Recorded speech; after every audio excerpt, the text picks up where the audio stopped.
Welcome to another Gold Coast studio tour. I'm your host, Damiano Mex. I'm excited to share this episode, it's a special one, as I produced it in collaboration with a videographer. This could only be possible because of the support of the Gold Coast City Council. Today, we are visiting talented producer, songwriter and musician George Carpenter. George will give us a tour of his production suite, with awesome gear and instruments. He will also share some stories of his career and useful insight into the life of a producer. Hope you enjoyed this episode. Ciao.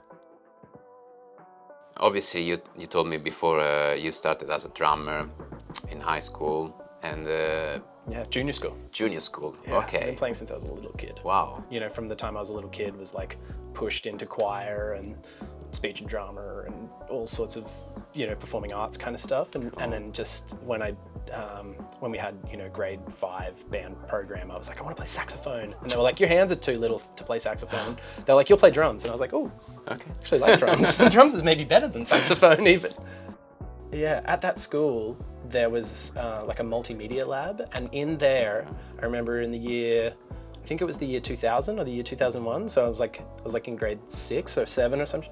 It was like the teacher was like, oh, we've got this thing called Pro Tools and here's an M-Box. And I've been using Pro Tools for like 23 years or something at this point, I think. I remember after school, like dragging a Mac G3 or something out of the multimedia lab and that little M-Box 1 or 001.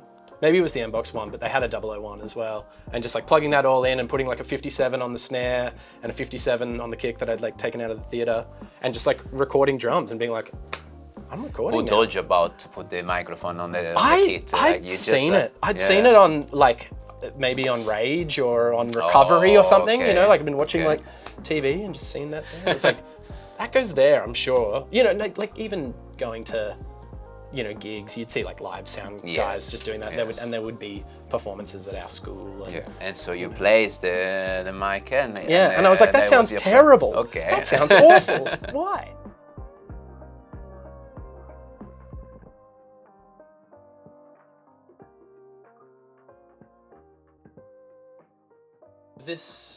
We're basically in the garage of my family home, where I grew up on the Gold Coast in the hinterland.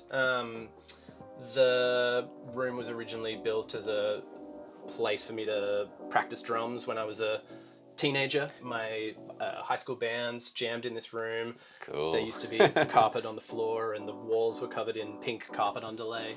And we were getting into this group, The Band, as in Bob Dylan's group. Oh. The Band. And they had a record called Music from Big Pink about this pink house that they lived in upstate New York. And so we called this room Little Pink. Little Pink. In homage to them.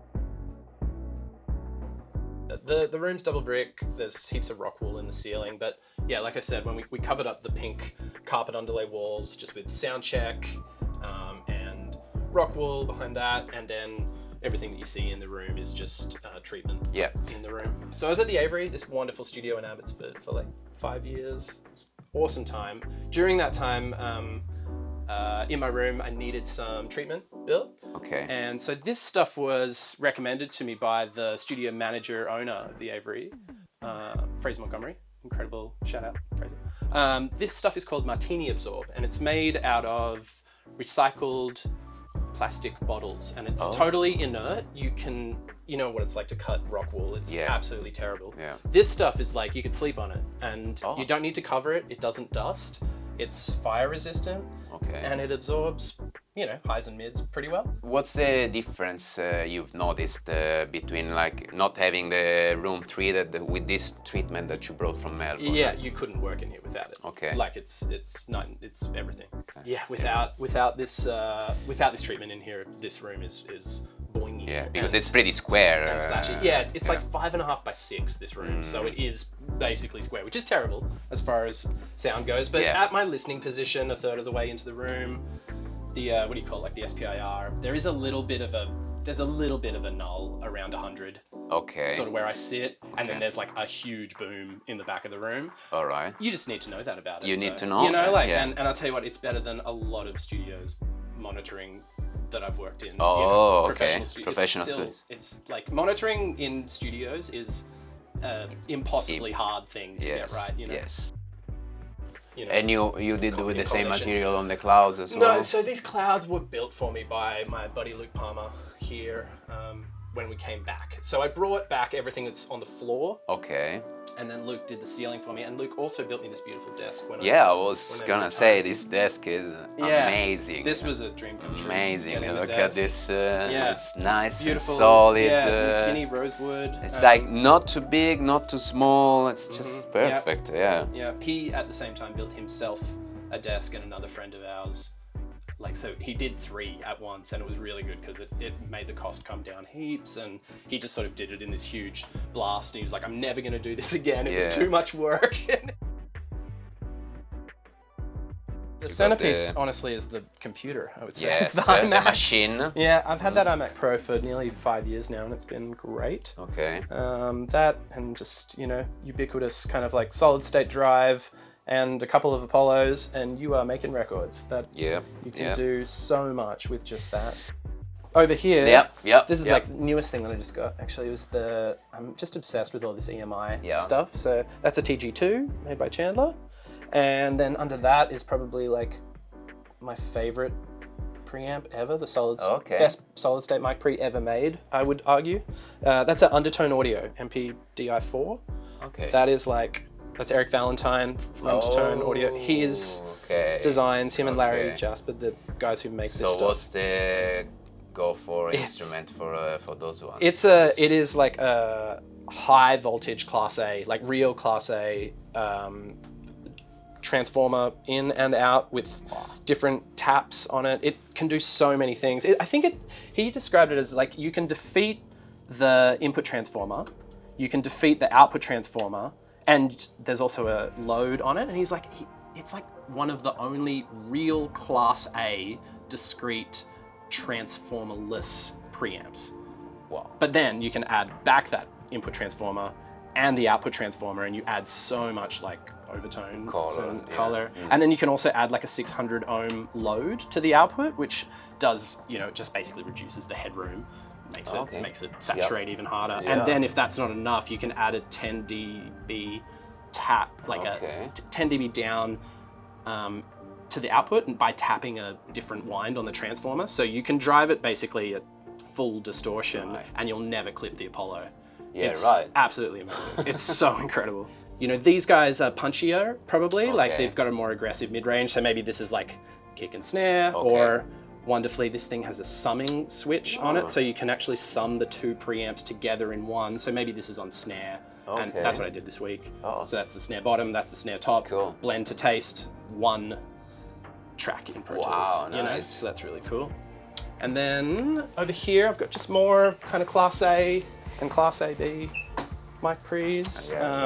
Couple of MA5s, Avitas MA5s. They're just kind of like Neves on steroids. They got a brighter top end. They distort quicker. They don't have as much clean headroom as real Neves, or as like the Undertones can. Then the JLM TG500s. They are wonderful, really muscular sounding, really like gooey. They're meant to be like a TG as well. They are not super similar, I would say, to the Chandler TG2s. I think I would hazard a guess that the Chandler ones are more like what the actual EMI Abbey Road pre's might have sounded like or felt like.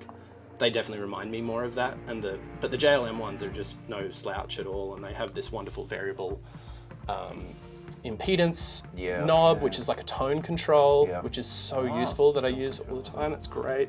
And I've got another TG2, but the 500 series one. It's got a little less headroom, but it actually love it because it distorts quicker.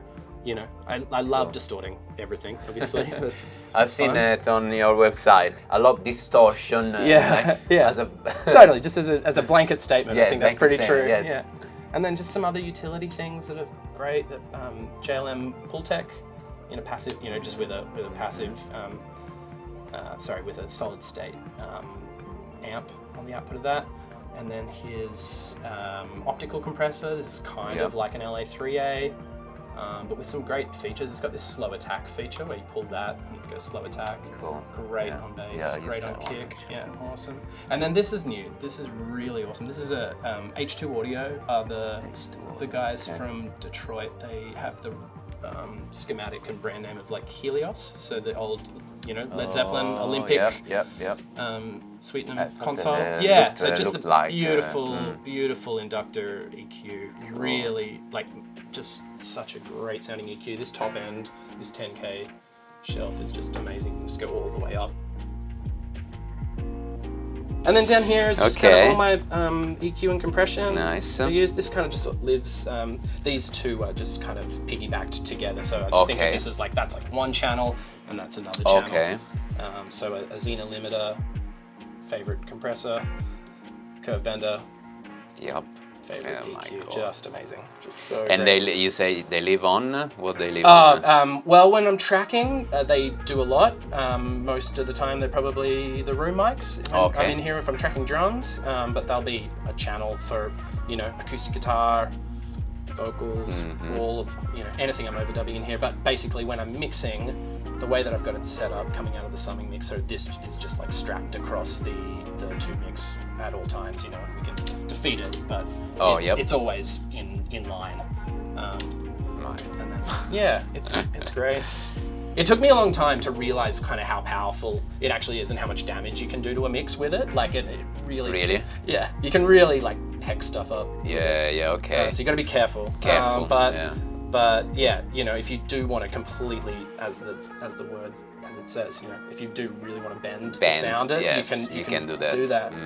And then the same thing with this. You got to be really careful with this on a mix bus. It's very aggressive if you set it wrong. Alrighty. A lot of friends, colleagues of mine, just think I'm crazy that I use this on my mix bus. You always use it? Just about always. But I'll often, you won't even see the needles move. No, okay. I'll have it in limit mode and it's really just there for color. I was really fortunate to get these when a studio closed down here on the coast about 10 years ago. Oh, cool. And it was just that I had them. I was just at the right place at the right time. Just every bit of money and saving that I had. You took the occasion. That's right. Yeah. And it was just that I learned over a long time how to use them on a mix bus. That's probably the reason why I use them on a mix bus. You see a lot of people have this on their mix bus, but almost no one would use this on a mix bus. So that's just what I do. I'll still often have a bunch of plugins, before and after it on the two mixes. This is very special. This is wonderful. RS-124 tube, Verimue. Oh, that's a Verimue. Yeah, Abbey Road design. Have a whole podcast, YouTube episode just talking about how wonderful this thing is. Yeah? This is great. This is just so great. That'll be most often for vocals, bass, mono overhead on the kit. Not many people have this in Queensland, which I love. I brought this back with me from Melbourne, and I think I'm the only person in Queensland I know who's got one. And there you go. And it just sounds so good. It's so cool. Yeah. 165. That's the like the Tame Impala kind of drum overhead sound, which is great. But I use it on bass mostly. I love it on bass. And then the purple, which is 1176. Yeah, this is MC77. This is just, it's sort of like a Rev D. It's a little brighter than every Rev D I've ever used, but this thing is wonderful. I have not touched this or this in 7 years. What? I think it is set, and I use it as a hardware insert most of the time. Although I will track with it. So the only thing I ever have to change is like the ratios, and everything I should say too, like everything on these guys is all precision switches. So everything's recallable. Like it's actually recallable, you know? Like, and if you don't turn this thing's recallable too. That's really important. I love an analog workflow, but I couldn't do an analog workflow with faders and pots, it's just not accurate enough. In this case though, with the clicking, it's definitely recordable. So I just do like a quick little video, at the end of each mix and just go, this is what I did today. Just film everything and then it can be brought back up. Tell me about your first very serious project. So I was sort of following around some bands in the local punk scene in around sort of 2003, 2004, that kind of time. And I remember the guitarist friend in one of those bands was like, I'll record your high school band, and I remember he just had like a 002 and some broadcast preamps and had somehow been able to borrow a real Pultec like from somewhere. Just like he'd been studying at SAE and you know, it was the first time I'd heard the word Neve and Pultec and, you know, seeing like SSL those X-Logic channels and just kind of, working like, and it was a really similar kind of setup to like just in here, honestly. Like it was like I tried to get into university. I knew that I wanted to go to the conservatorium and do this thing called a Bachelor of Popular Music. Yeah. And, you know, I built it up as like, this is the path. I know what I'm going to do. Yeah. Here on the Gold Coast. Yeah, but I didn't get in. Oh. I didn't get in. Yeah, I spent that year after school just playing in my punk band with some of my other high school mates and some other friends, and just we went and did some tours and did a whole bunch of recordings, and I did a bunch of demo recordings for that band in this room with at that point. Oh, in this room already? Yeah, I graduated to like an MBox 2, I think. Okay. By that point, and had a, you know, like one of those old real chunky little iMacs that was like. Okay. That was great, and just did that, and then I did get into BPM the following year, which was thank God.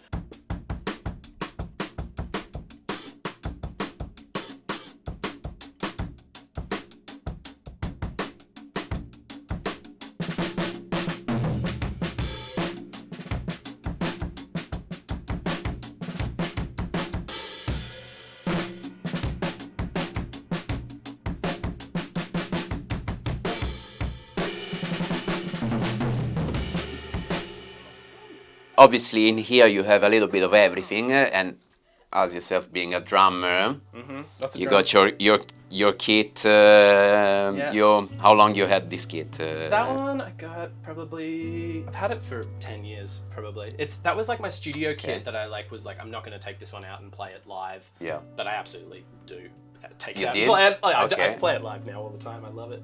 Shout out to Paul from Ludwig. Thanks, mate. It's a classic maple. It's a really good, just, you know, it's sort of like set up like a, what do you call it? It's like a super classic size. So it's a 22 by 14, a 13 by 9, and a 16 by 16.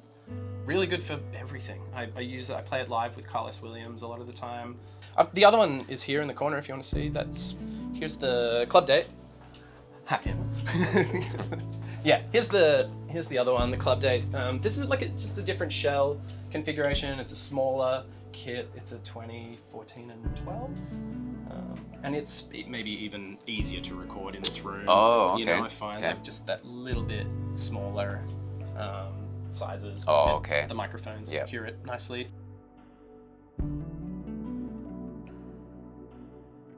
I've got a whole bunch of microphones in here.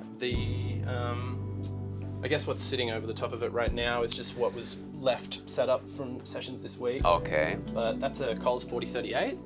Do you use always a ribbon mic as a overhead? Yeah, often. I really like the Nigel Godrich thing of like maybe the big Chandler in the middle and then like the pair of Coles over the sides, but just as, you know, what I was doing this week, I just kind of needed a really mono sound, and I ended up honestly just with single Coles, one kick drum mic, a couple of mics on the snare. What's this one? That's a Bee's Knees microphone. That's his 47 FET copy. It's like a Tribute 3, but it's in the body of a Ellie, but it's got an M7 capsule and it's got the different circuit in it and like a sort of his... Is that an Australian brand? Yeah. Okay. Yeah, Ben's just down in Yamba. I've had almost all of his mics over the years and have moved on to different things just in my quest to find different sounds, you know. But that one's pretty undeniable. I really have leaned on the EV RE320 for a long time. I've really liked that mic. Okay. That's good. 421 in there works great. Oh. Bayer M88, that works great. Yeah, I've got a whole bunch of other things in here, but there's SM7 on the snare. SM7 on the snare, 57 or a 441 on the bottom of the snare works great. Yeah, just the 414s. 414s on the toms, but I just took them off to make a little bit of room in here for us to film today. Yeah. And then so I've got there's the Chandler Red. It's a pretty ubiquitous mic at this point. This is beauty, huh? Yeah, it's great. It's great for everything.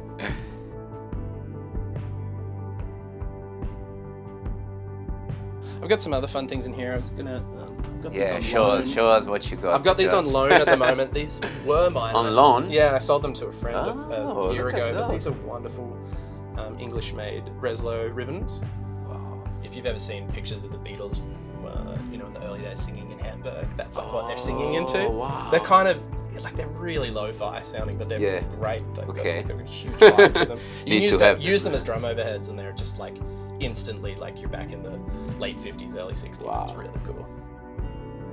This is a good one. This is a mic that I think all my friends in Melbourne swear by these. These are EV 635As, and so that's an omnidirectional dynamic mic.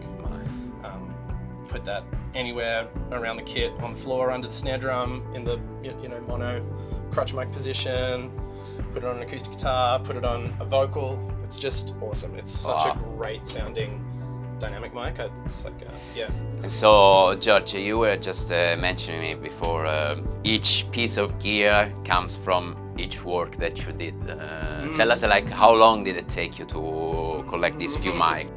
It's been about 12 years since I had another job, so about 12 years of really intensely going for it and just working really hard to try to build the business, build the studio, each record just try and maybe reinvest.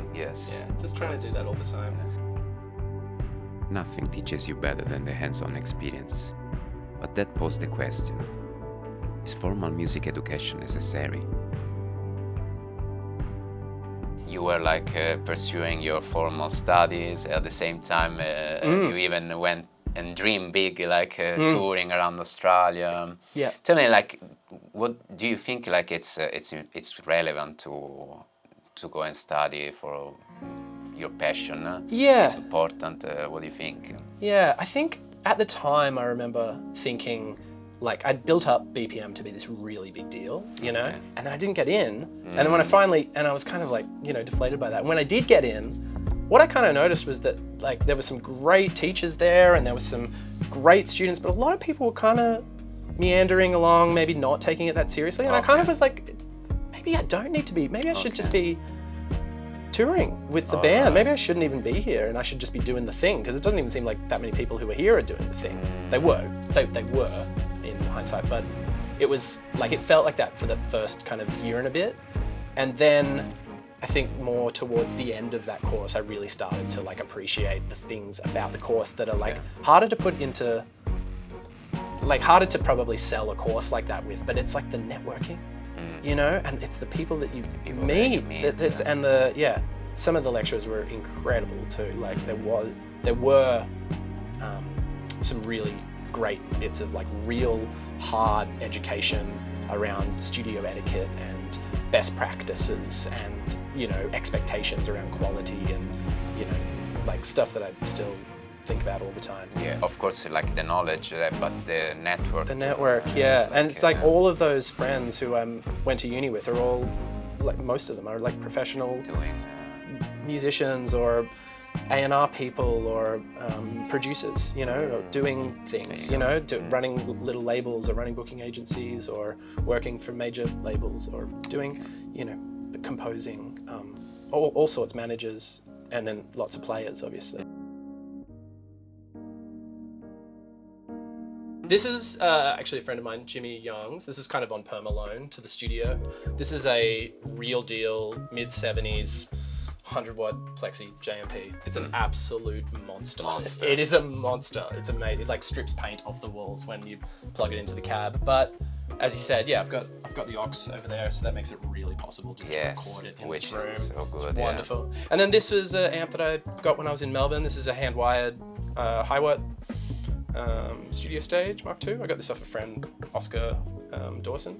It's a great sounding pedal platform, and but it's also again with the being able to use it with the aux, you can really like push it, and it can sound great. And then over here, the amp I use probably the most is the Bandmaster. This is a 1965 Bandmaster that the amp doctor here on the Gold Coast has rebuilt for me many times.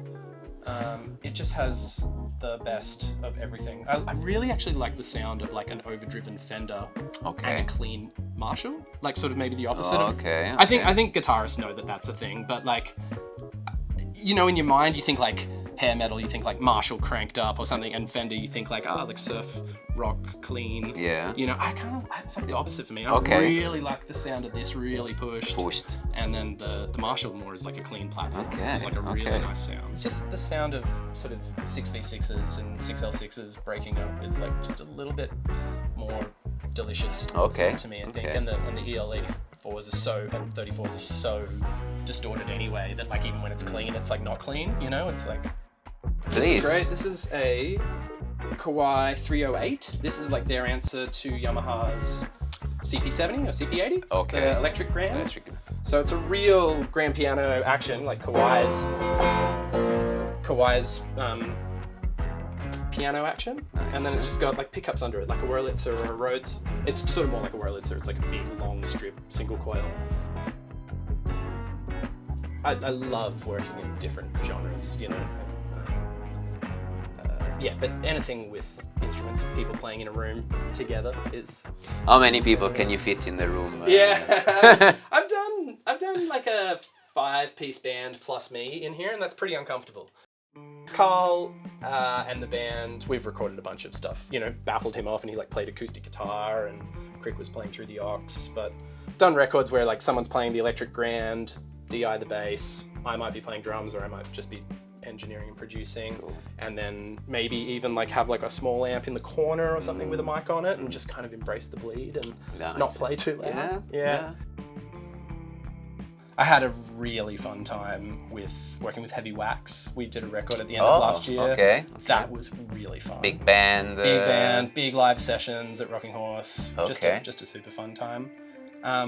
But yeah, all of the artists that I've been working with lately, I think I've been having a great time with. Emily Grace Taylor, Evan. Wonderful. I did a record with a band called the Lonesomes the year before last. That was really fun. They're really great. That was probably I was thinking about it, they were the last kind of really loud, really heavy thing that I did. And that was super fun. Super fun. Yeah, it's good for you. You need to do something really loud. Yes.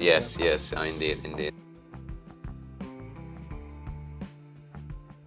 Basically just work with independent artists. I've done a little bit of label work in the past. I found it quite challenging. That's not like a surprise maybe to anyone, but yeah, trying to deal with label A&R people and the CFO, you know, trying to get paid by a label is diabolically hard. It's like trying to squeeze blood from a stone. It is insane, and I just didn't like the... So it's true that there are these monsters. And a little bit. I'm sure the experience is really good when you're, you know, one of those 4 guys in Sydney who get all that work. But honestly, I much prefer the kind of the way that you can be creative, the way that you can manage the time and the budget, and the way that you can kind of like set and meet expectations with indie artists or indie labels. That is much more my jam. It feels way more fun in my experience. Again, this just, when I say the little bit of label stuff that I've done was so minuscule, it's a very small sample of what I'm talking about.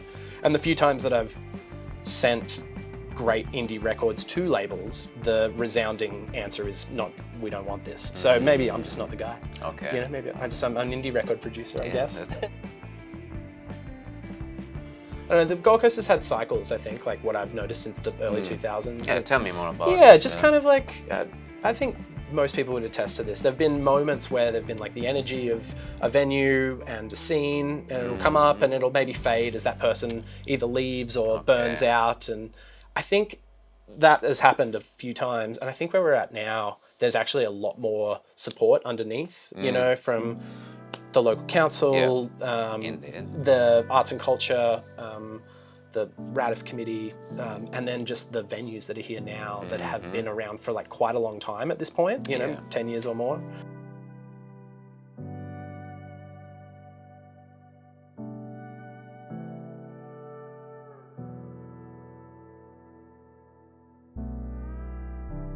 You're a songwriter too, because I've seen a few coastal riding and I co-write. Co-write. A bit. I have a secret band with my partner Tal called Why Though. Oh, okay. We, you know, secret.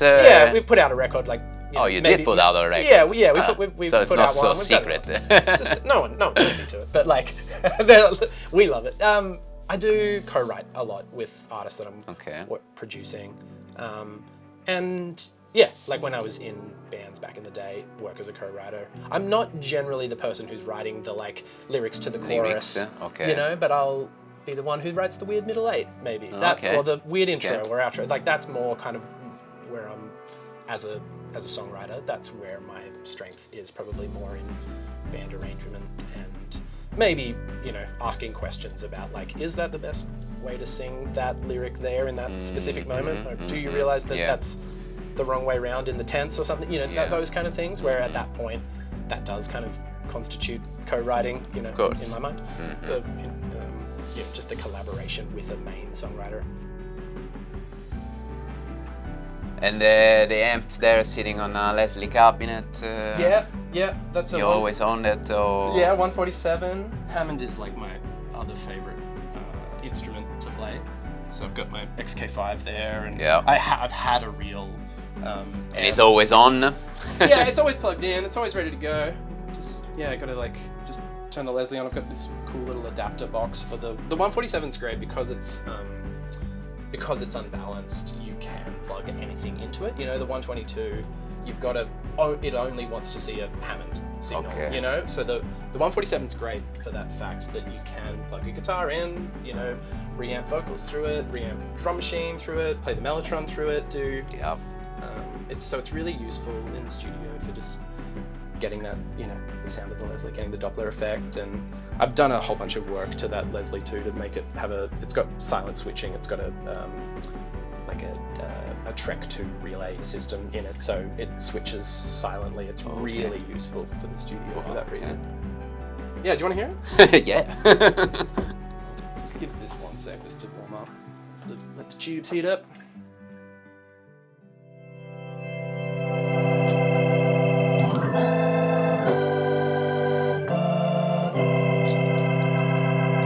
So yeah, and you've got the pedal to control the speed.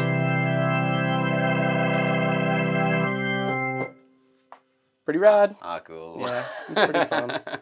All right, let's keep going. Yeah, keep going. So I got the Vox Continental. This is just a touring keyboard mostly, but at a pinch when I need a Wurlitzer or Rhodes sound, I'll grab that. And the Mellotron. This is a artist of mine who I work with, Evan, a fabulous singer-songwriter on the coast. We made some records together back in Melbourne with his old band, and when he moved back, it was about the same time I did, and he was like, I want to make a new record, but I want to kind of have like a signature thing, something really special. And you know, and I was looking at these, I was like, do you reckon you should get a Mellotron maybe? And he did, like, to his credit, and he agreed. His record is like just soaked in it, you know. We always say like, yeah, the Mellotron's got a sore back from carrying the record. It's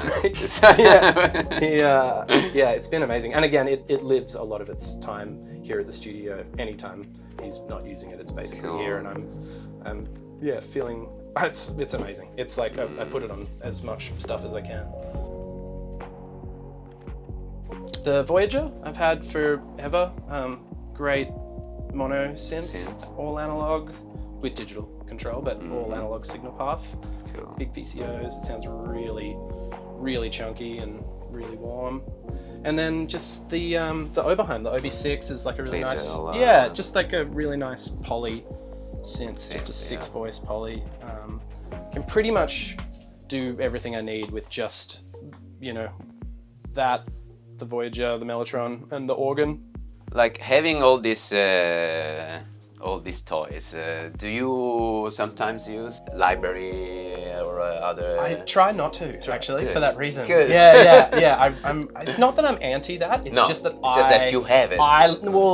It's that I love the sound of the real stuff more so. So I made a point to get the real stuff because to me it's just so much more immediate, so much, and it starts sounding. It's great from the beginning, you know. And I think oftentimes you spend a little bit of too much time going through. Yeah, I've got friends who are incredible programmers who do that, and they make stuff sound really good, you know. But I don't know. I heard like it. I don't know where I heard this, but it was my friend Jono, who's over in Germany. I think he said it. It was like he does string arranging as his main job. He was like, you know, it's like MIDI strings might make you sad, but only real strings will make you cry. You know, and I think that's really true for everything. That's like very with, nice you to know, say. you hear a really good, you know, the Arturia, like Juno or whatever. That's It can on touch you VST. only on a certain level. Yeah. But to go over that level where you really touch you. And it's just a little bit more dangerous using the real thing too. You know, it's like most often I will like work with the artist to build a patch, we'll record it, and then like just wipe the sand away. You know, maybe on this I'll write down the, you know, for Evan's record, just so we could do it live. You know, maybe write down what the settings are. All right. But like most of the time, just like do it once. Once it's done. It's done. It's You know, there. I really like that. Yes. I find that Yes. that's a really fun way of working. Yes.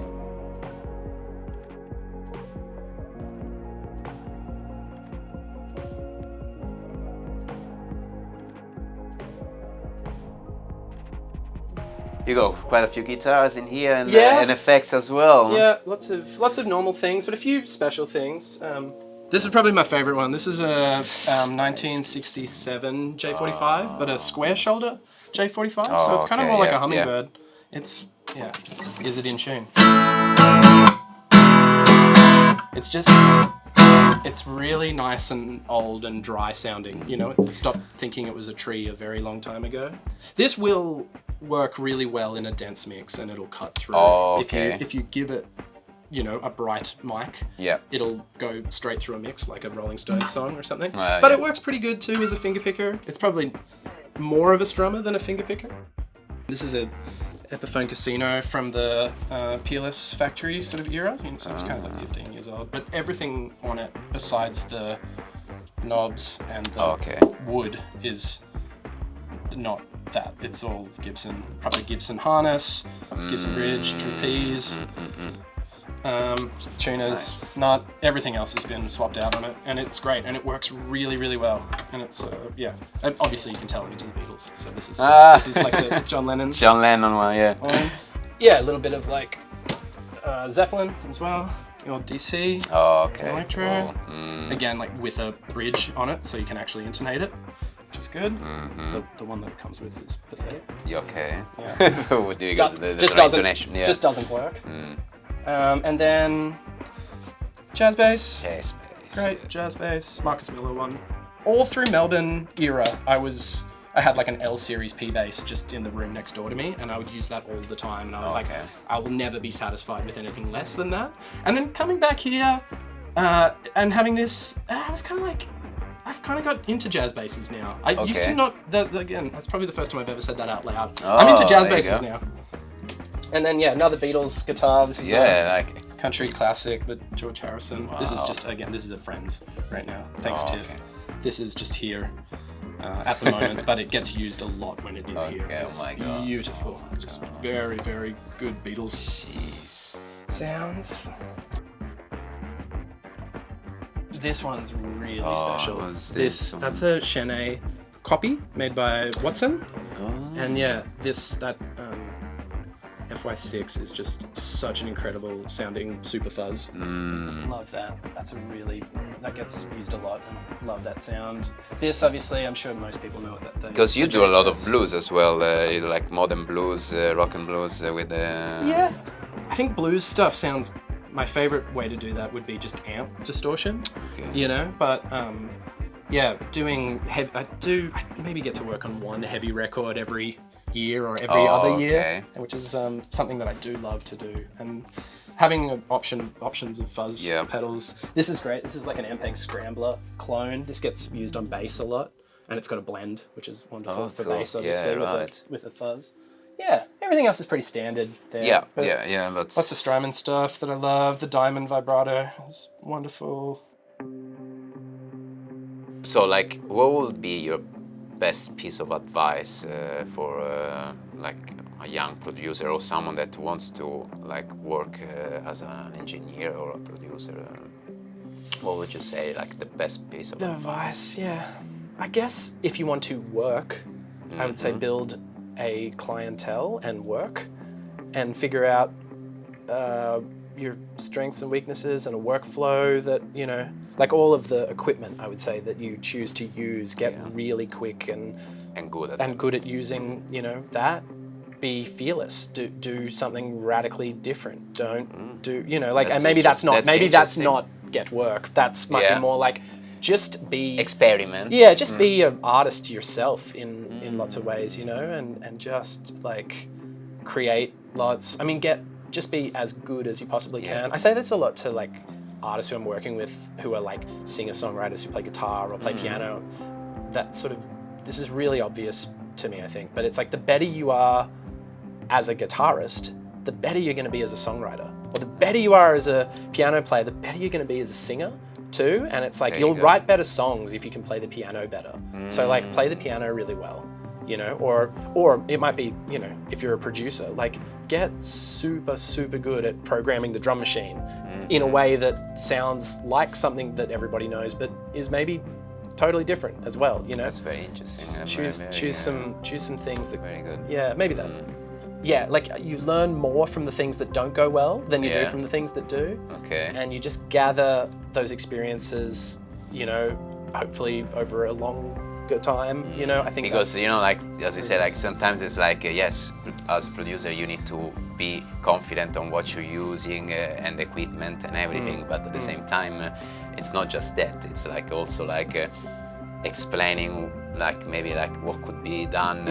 Having actual experience being the singer in the band, or being the bass player, or the drummer, or the person who's getting lunch that day as the studio assistant, you know, like just sort of, if you've got a bit of experience in all of those things, you know what it feels like to be asked, like, hey, can you just like replay that second measure in the verse or something, you know, and like, or if you ask that question the wrong way, you can freak somebody out if they don't know what you're talking about. So I suppose it's about communication in a big way. The best producers who I've worked with as a session player or as the band person, they were just awesome fun to hang around and be around, and you're really excited to work in the studio. And time goes by when you're having it's just fun. So it's just like, great, you know. The ones where it is hard is when they're not as fun to hang out with, you know, and or they're trying, you know, they're maybe too focused on the technical. Always be hungry to learn more things. Absolutely. And don't you? I mean, in music. Yeah. Or even on instruments, like there are masters that they're still saying, like I'm still learning. Exactly, man. That's it. Hey. So that's the word of music. Yeah. What a privilege to get to like do that as your job. You know, like trying to just learn and be psyched about learning and doing new things. Super true. Yeah. Well, George, please tell us where artists that wants to work with you can find you. Like you got a website. I have a website. It's just my name .com.au, georgecarpenter.com.au. My Instagram handle is BamBamGeorge, which was given to me back in high school. Playing drums. So I've still got that nickname. Well, first of all, thank you so much for having us. I think it's been great, and I really like your room here. And thank you. Thanks, man. Thank you so much.